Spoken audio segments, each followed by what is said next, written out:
یہ سورہ مبارکہ مصحف کے اعتبار سے تو پہلی صورت ہے ہی، سب کو معلوم ہے، لیکن یہ بھی نوٹ کر لیجئے کہ یہ نزول کے اعتبار سے بھی سب سے پہلی مکمل صورت جو حضور پر نازل ہوئی وہ یہی ہے۔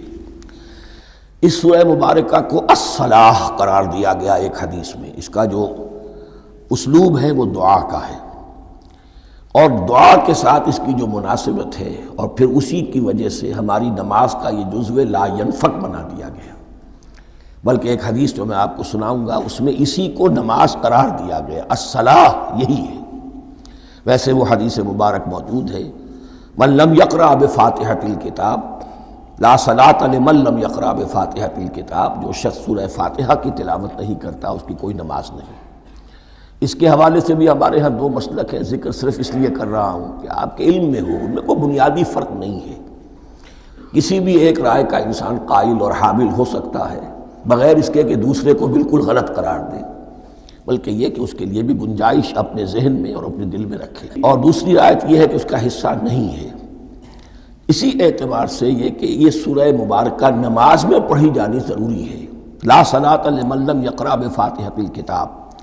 البتہ یہ اختلاف ہے، یہ بات جو میں ذکر کر رہا تھا جو ذہن سے نکل گئی، کہ آیا مقتدی جو ہے امام کے پیچھے کھڑا ہو کر جب نماز پڑھ رہا ہو تو کیا اس صورت میں بھی اس کے لیے لازم ہے کہ سورہ فاتحہ پڑھے؟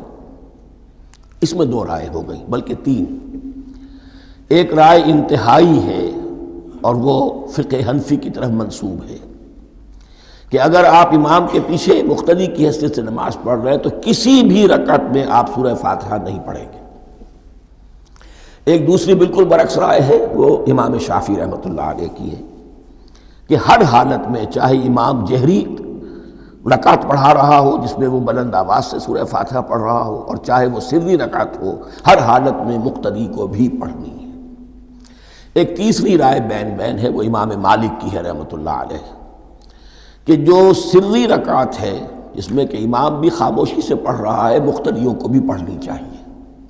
جو جہری رکعت ہے جس میں کہ امام بلند آواز سے پڑھ رہا ہے اس میں مقتدیوں کو خاموش رہ کر پوری توجہ جو ہے سننے پر صرف کر دینی چاہیے۔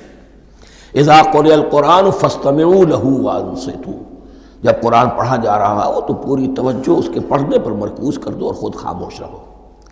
میرے اپنی رائے میں یہ تیسری رائے سب سے زیادہ صائب ہے، اور اس میں کسی طرح کی بھی کوئی پیچیدگی پیدا نہیں ہوتی۔